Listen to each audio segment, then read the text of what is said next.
on va passer au deuxième personnage. Deuxième personnage qui va être présent aujourd'hui. Arcane le Noir. Le fameux Arcane le Noir. Regardez comme il est beau ce petit Arcane le Noir. Est-ce qu'il est pas beau cet Arcane le Noir? Voilà, magnifique Arcane le Noir. Qu'on présente plus. Le roi des tombes, seigneur préféré de Nagash. Le dieu du coup des rois des tombes. Qu'on voit ici, qu'on peut montrer. Hop, petit Nagash. Petit Nagash bien placé. Il est présent ici. J'avais un truc que j'avais pas vu.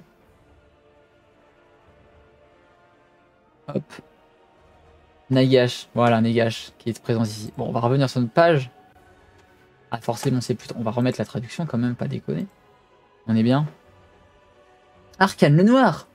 Alors, qu'est-ce qu'il nous dit? Arcane le Noir, fidèle serviteur de Nagash. Vous avez lu les signes aussi clairement que moi. La puissance croissante du chaos ne fait aucune distinction entre les vivants et les morts. Nagash doit se relever ou nos royaumes de silence tomberont. Bonne prophétie. Le chaos ne s'arrête jamais. Arcane le Noir, connu maintenant et pour toujours sous le nom de Roi Lich, était le premier et le plus fidèle des partisans de Nagash. Le Roi Lich, quelques inspirations qui ont été pompées ici et là. On va pas en parler. Arcane est né à Khemri, sous le nom du roi Ketep. Dans sa jeunesse, il était aussi connu comme un débauché qui passait la plupart de son temps dans le temple d'Assap. Principalement parce que son statut de basse noblesse ne lui laissait aucune possibilité de réel pouvoir.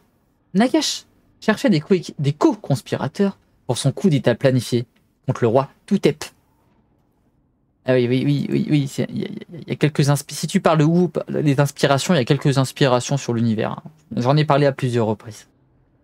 D'ailleurs, eux sont inspirés un petit peu de la mythologie égyptienne, pour savoir. Et les elfes noirs, c'est un petit peu tous les vies de l'humanité qui sont regroupés dans les elfes noirs. Les 7 péchés capitaux, c'est incarné par les elfes noirs. Et là, c'est un peu tout ce qui est mythologie égyptienne qui est remis dedans. Donc, a promis à Arcane, ainsi qu'à plusieurs autres nobles inférieurs, pouvoir et richesse s'ils se soutenaient. Puissant son influence en tant que grand hiérophante, Nagash fit d'Arcane le maître de la levée de Khemri, le rendant responsable du recensement annuel. Arcane s'est également révélé être le plus habile dans l'étude et le développement de la nécromancie. Roi des tombes, nécromancie, ça fait du sens, ça marche bien. Et a été le premier à s'imprégner de l'élixir de vie après Nagash. Ouais. Donc j'aime bien l'univers de Warhammer parce qu'il est très très riche et très très inspiré de nos cultures populaires. Vizir du roi immortel, les morts ne peuvent jamais régner sur les vivants. Ils ne peuvent que les détruire. Arcane le Noir. C'est un mec sympa, Arcane le Noir. Hein. Je pense qu'il veut casser, il veut taper. Il veut taper fort. Nagash a fait d'Arcane son grand vizir, après s'être couronné roi de Khemri. Lorsque Bagar et Kassabar se sont révoltés, Arcane a été envoyé pour les punir. Arcane a limogé Bagar et a utilisé la population réanimée pour construire une grande tour à l'ouest de Nekara pour surveiller les futures rébellions. Et bonsoir, je ne m'attendais pas à la perruque, mais je suis Malus Darkblade. Je suis le seigneur Malus Darkblade, possesseur de l'épée de Ken. Lieutenant de Malekith en personne, j'assouvis sa volonté pour réunifier les elfes noirs sous une même manière et récupérer Ultan et virer le faux roi, le roi Phénix de son trône.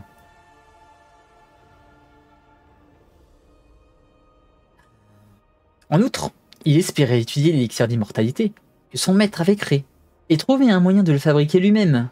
On dit qu'Arcane n'a jamais été vaincu dans une bataille ouverte et est devenu un des généraux préférés de Nagash. C'est quand même pas mal comme curriculum vitae. On dit qu'Arcane est mort lors du siège final de Khemri. Un récit raconte qu'il a tenu les armées des 7 rois à distance pour permettre à son maître de s'échapper et qu'il a été tué par une lance après s'être tenu sur une pyramide de cadavres. C'est réjouissant, très réjouissant. Arcane regarda avec horreur la tige dépassant de sa poitrine, sachant qu'elle avait transpercé son cœur. Avec son dernier souffle, il a menacé qu'une terrible malédiction s'abatte sur quiconque toucherait son cadavre.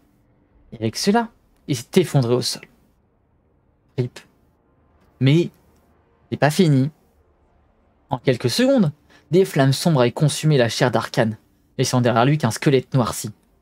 Les Neekaran l'ont honoré pour sa bravoure au combat avec un cairn fait de pierre. Il était le seul honoré de cette façon. Un autre récit raconte que les habitants de Neekara ont érigé le cairn de peur de déranger ses restes.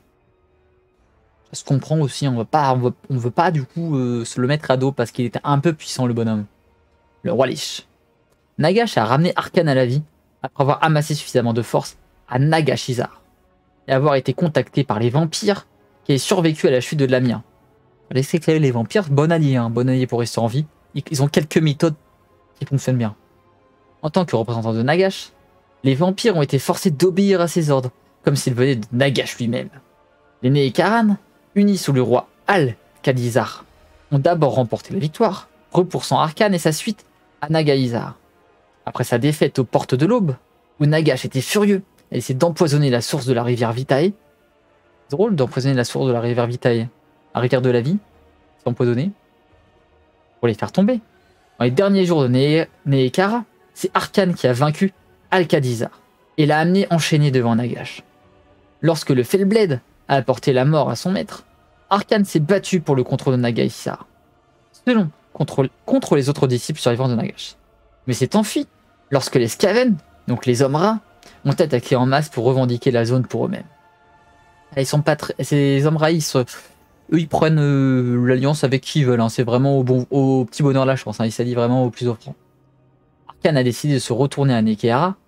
Là, il déclare la guerre aux vivants, tombant sur les nations d'Arabie, depuis sa base dans la tour noire d'Arcane, sur les bords de Nekehara, limogeant Bel Aliad et commençant ce que les chroniques arabes appelleront les guerres de la mort.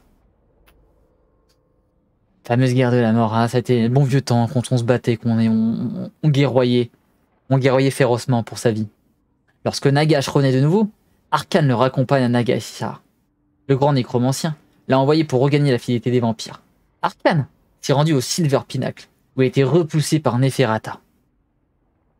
Finalement, après que Nagash eut été détruit par Sigmar, Arcane retourna à Nekehara, en 1111 IC, se taillant un royaume aux confins des domaines d'autres rois des tombes. Ce royaume, Arcanaz, a été conçu pour le retour inévitable de Nagash. Nagash revient toujours. Les autres Tomb Kings, donc les autres rois des tombes, ont toléré Arcane comme un allié potentiel, qui suivrait n'importe lequel de leur cours pour le bon prix, sans danger pour Cetra. Le roi des rois n'exigeait rien de moins qu'une obéissance totale de la part de tous ceux qui vivaient près du pays des morts et sont affrontés à de nombreuses reprises avec lui.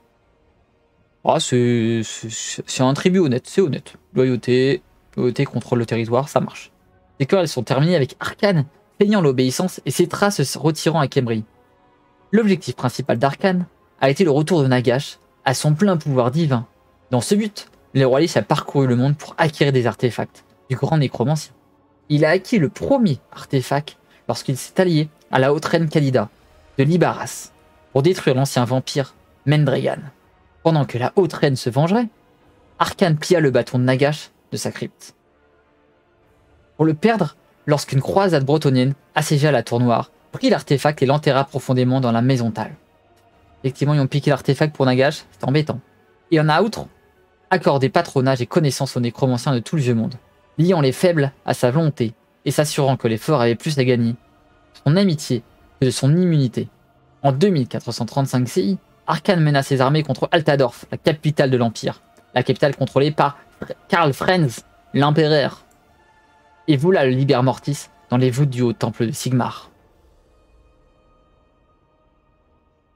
Ah, qu'est-ce qu'on nous dit sur un peu intéressant? Arcane a été nommé le Noir parce qu'il avait l'habitude de mâcher la racine de Jouchèche qui tache les dents en noir lorsqu'elle est consommée régulièrement. Incroyable. Incroyable. Incroyable, incroyable.